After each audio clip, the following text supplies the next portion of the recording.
it just sort of drifted by. I thought about Vince a lot, and I often thought, someday I'm going to get back into music.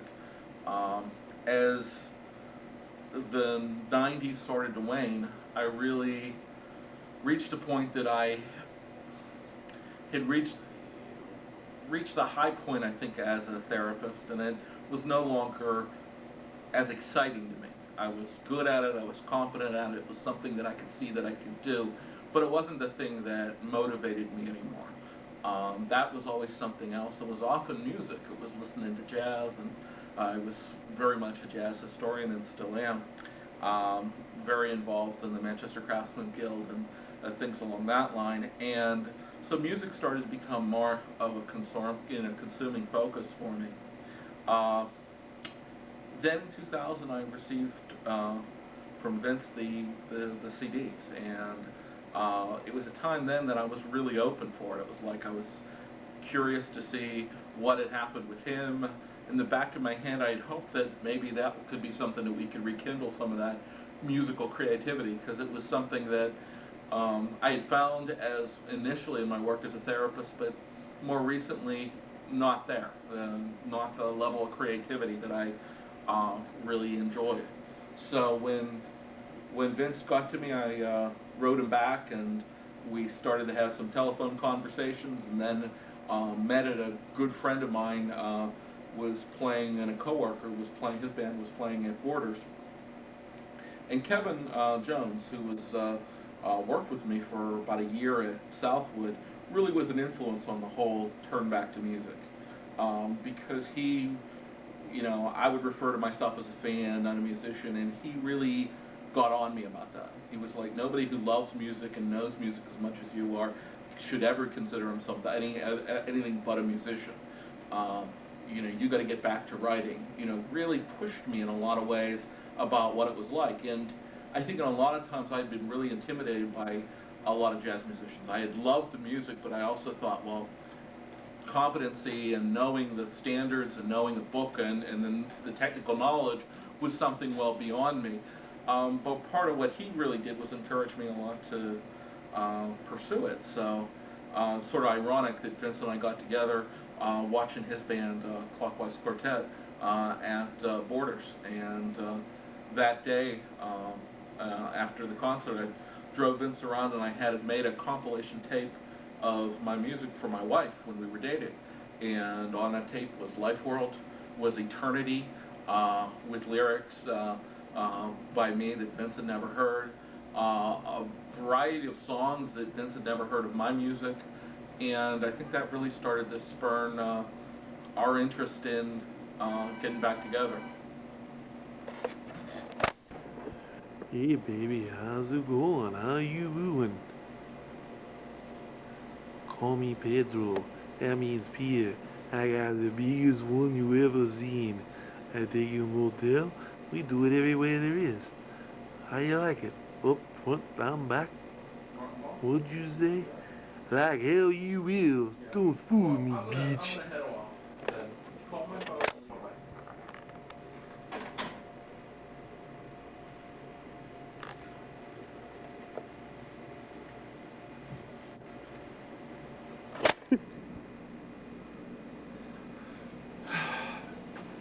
Okay, now we are going to talk a little free form about those old golden days of seance and LP and everything. I want to talk about a song we wrote.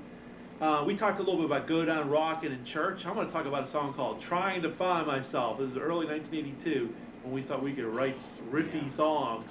And the riff was like, do-da-dee, do-da-dee, do-da-dee, do-da-dee. So it went like, trying to find myself, trying to find myself. It's no easy task, it's no easy task to unveil the mess, to unveil the mess. I'm a shy manly boy, I'm a shy manly boy. What exactly is a shy manly boy?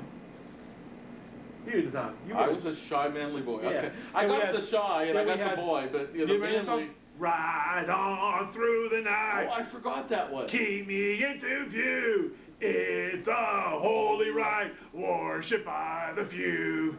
Ride on through the night, keep me into view.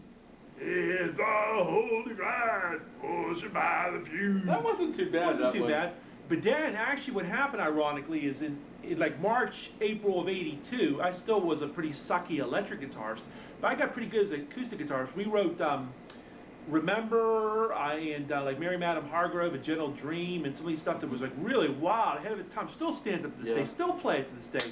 So we were like a kind of combination of absolute crud and some really brilliant stuff, and then the absolute crud started to make its way for like pretty damn brilliant stuff for the most part. Although like Lost the Dream was like fair to middle, and that was like a more of a jam song. Yeah, I don't think we ever finalized it. I think developed. That was the problem of it.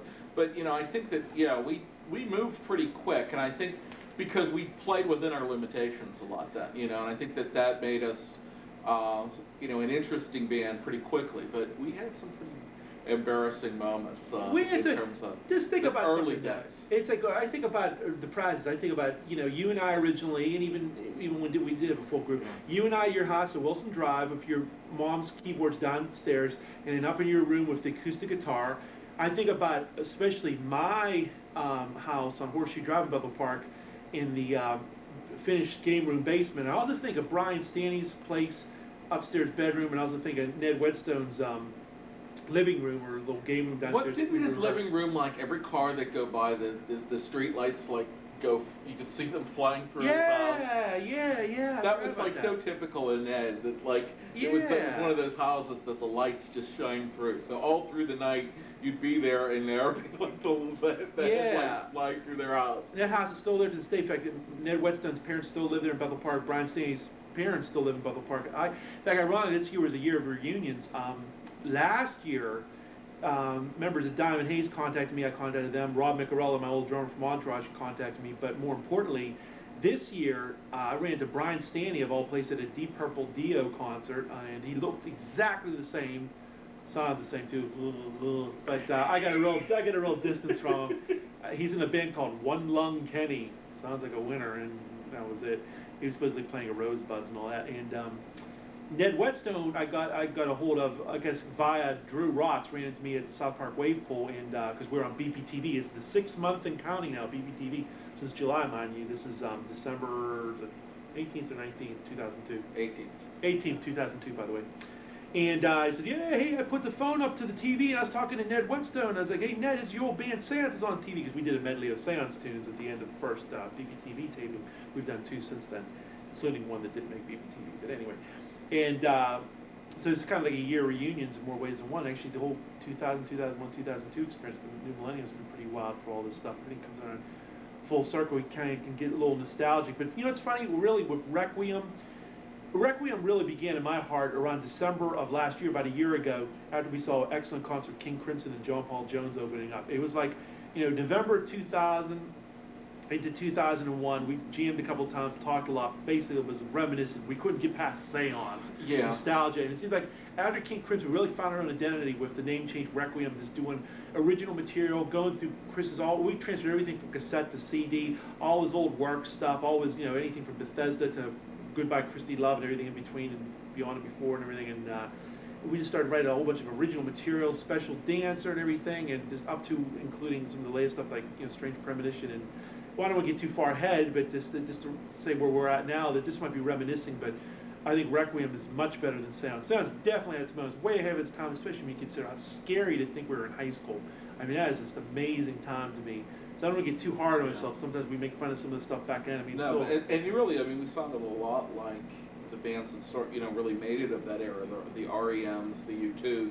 I mean, there's a tremendous similarity, and I think I remember even your sister back then had the first EP that REM had, and I was listening to it and like, wow, they sound like us, and it was just sort of wild, because I think that in a lot of ways where we were going musically was, a lot of the areas that those kind of bands were in the kind of quartet, heavy guitar, but not in the kind of cliched kind of way that a lot of bands went. We were a victim of bad timing, bad image, and we were not willing to compromise. 3. That's basically bad timing, because right when we were hitting our musical peak was our seniors in high school, and back in '83, '84, again I have to stress this, the context of the time. It's hard to believe that back then there was no internet, CDs were in their infancy and you couldn't record on them And it yet. wasn't the youth-obsessed kind of music market. Oh, it was There all no, older. It wasn't, Yeah, older there was people. nobody who was 16 or 17, really. It wasn't the boy bands and all that kind of stuff. So our age didn't work in our favor then. And you know. MTV was very, and the one thing that hasn't changed since then is it was very image oriented with Yeah. MTV and that. I mean, everything was about image, and let's face Yeah. it, we weren't exactly pretty boys, and especially back then. I mean, Yeah. ugh. And we weren't popular, so that killed us for Telerock. We would have been popular, we would have made the so we had a lot of strikes against us. The one thing we did have going for us was drive, determination, and most important of all, the music speaks for itself. I think the music is really damn good, if I do say so myself. The good stuff we did, and which is the majority of it. Yeah, I think the initial kind of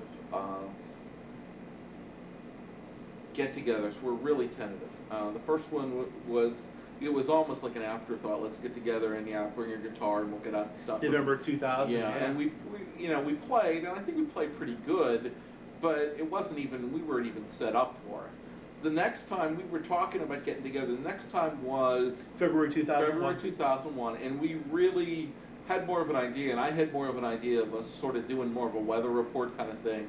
I had a lot of the kind of different ethnic kind of instruments that that we had, and we really played a different style there, and we were still sort of searching for our style. And then in the intervening time, I had a couple months after that, I had a bad car accident, and it sort of interrupted any kind of ability to play keyboards. My hand was, my left hand was still sort of jammed in the accident, and I couldn't really play. And 9/11 and other things. Right. So for the rest of 2001, a lot of things were coming up in our life that just kept that from playing together. So we were really a full-fledged band in my heart until December of 2001, a year ago, and then we changed the name to Requiem. Right, almost really like when we serious. were in the intermission when we saw King Crimson, the idea came, hey, maybe we can do this.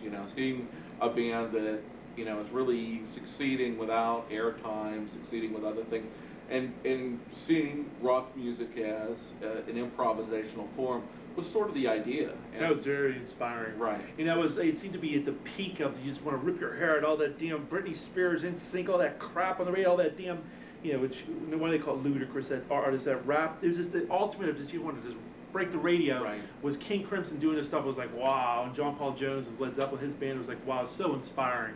And that really was amazing. And then from that point on, the whole year's been a glorious year. And then we had an idea really for the for the jams that we first started having. Okay, let's, instead of just free form or let's do a riff, let's jam around existing songs. So as I relearned a lot of the material that I had from all those years that Vince didn't really know,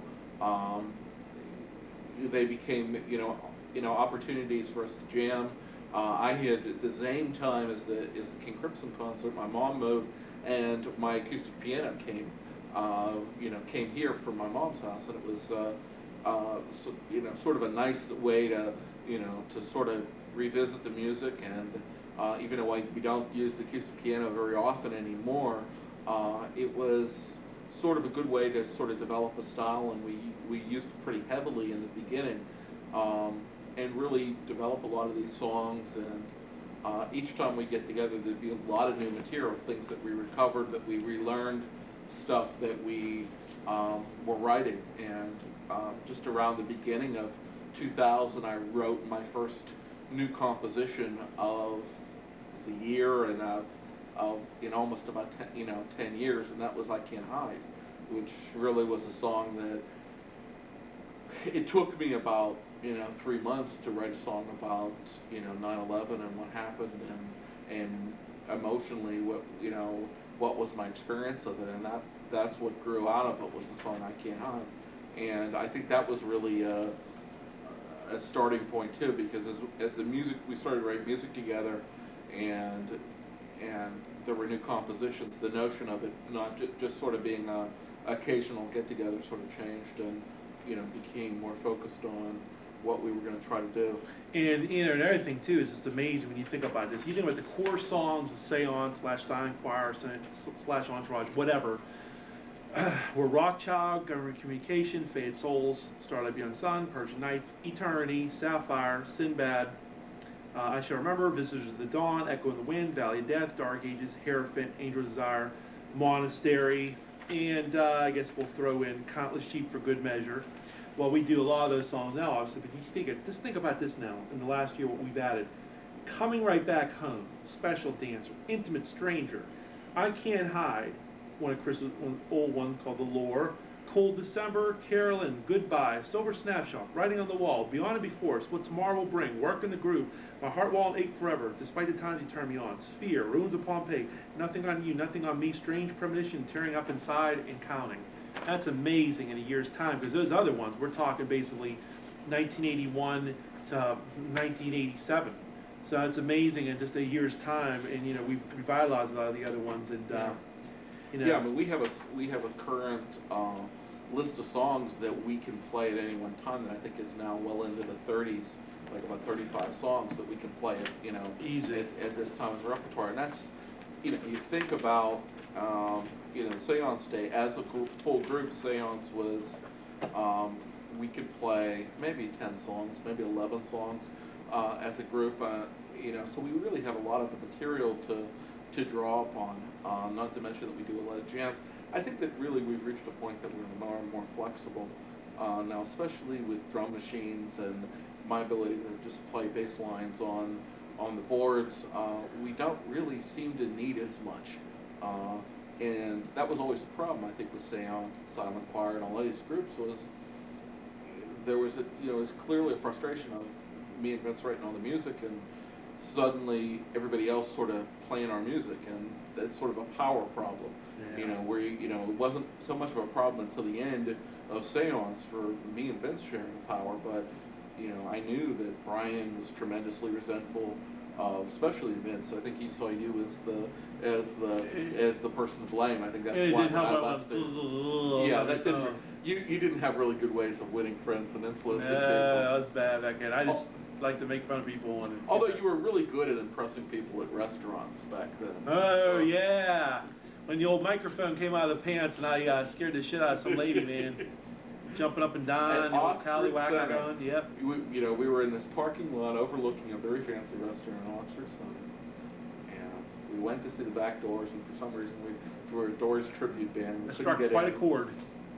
And with his sister there and everybody else, we were walking past this restaurant. We start waving at the people, just jerking around, and I'm like, ooh. Suddenly Vince wags up, pulls out the swans and starts swinging it like a billy club, and you see these little old ladies screaming. Yeah, it made quite an ambiance. I heard the Phantom Diner was there. He really gave high marks for the atmosphere during the meal, yeah. Hey, got to say something else. These are random thoughts now. We're having a little fun here now. I got to say something about Valley of Death, one of our classic Seance songs. It's funny. I always think about that song vividly when I wrote it.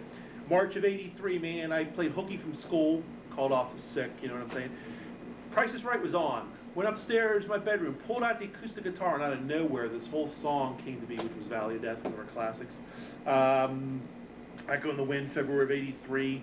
I should also mention during that time I had a 12-string Fender Coronado acoustic electric, and wrote some songs on there. But you think about it, the majority of the sound stuff was written, and we were like 16, 17 years old. Yeah. That scares the hell out of me. I think about that. That is like, wow. And stuff still holds up now. I mean, here we are now, 36 years old, but back in 20 years ago we were 16, we were writing a lot of that stuff. That's pretty wild. Yeah, and a lot of the songs, I mean, Valley of Death I still enjoy singing. And really, I think I put the lyrics to that like 2 months or a little bit later after that, which was right after my father passed away. Now, you have to mention something now. You have to mention about the grapes and about the tomato. Tell about the grapes and the tomato, man. Well, I think that Vince has always had a unique effect on others, and as a guest to the home. I mean, I remember especially when you decided that you were going to help yourself to the entire thing of grapes, and then leave the vines for us, as if that was the part that we enjoyed. Some things never change.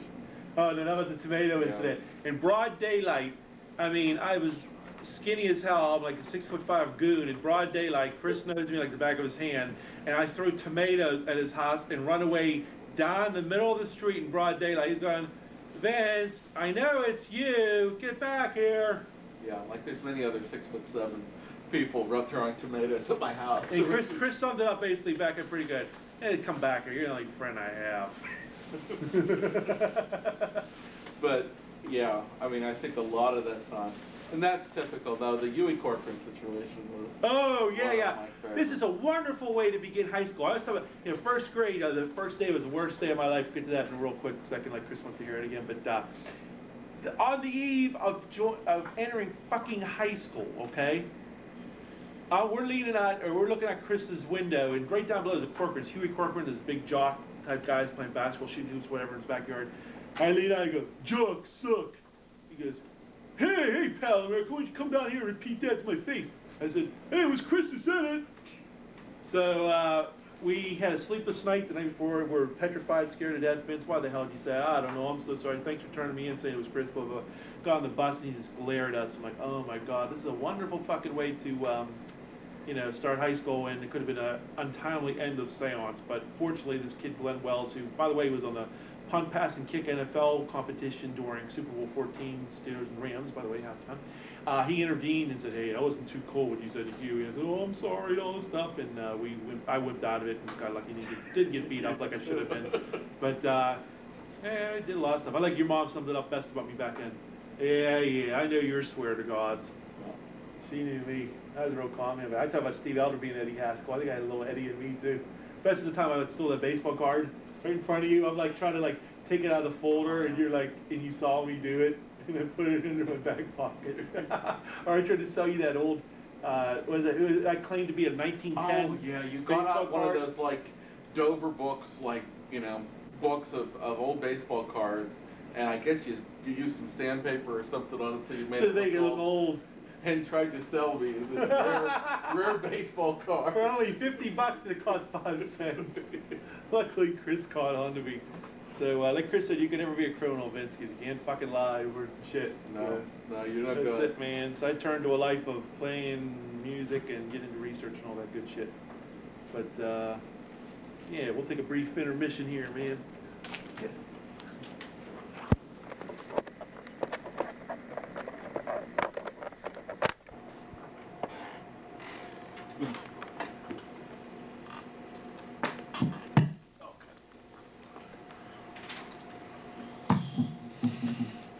Now I gotta get the keyboards to fall on me, like they did on the first videotape. bloopers.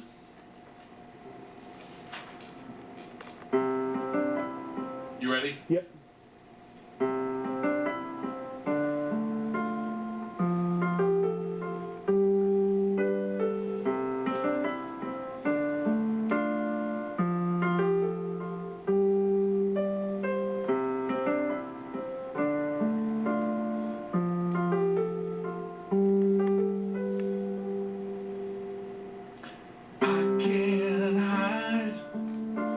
Trying to believe that there's a reason why. A little bit of truth that can make sense inside. But everything's confused. So where do we go from here? Where do we go from here? I can't speak the words I choose on, refuse to define the sense of horror that's in front of my eyes. And so it goes again. So where do we go from here?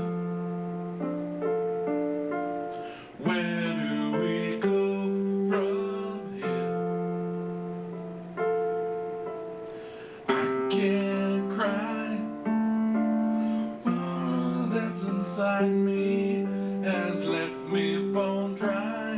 And even my rage has begun to subside. All I am is numb. So where do we go from here? Where do we go from here? I can't hide. All we can do is make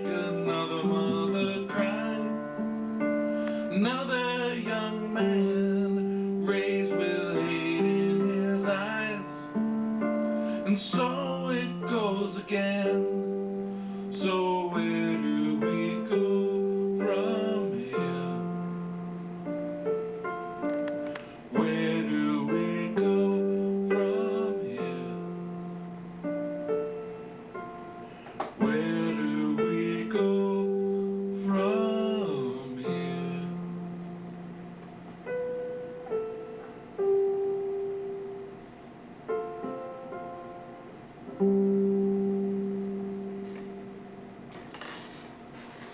That's I Can't Hide, which was my first new composition for over 10 some years.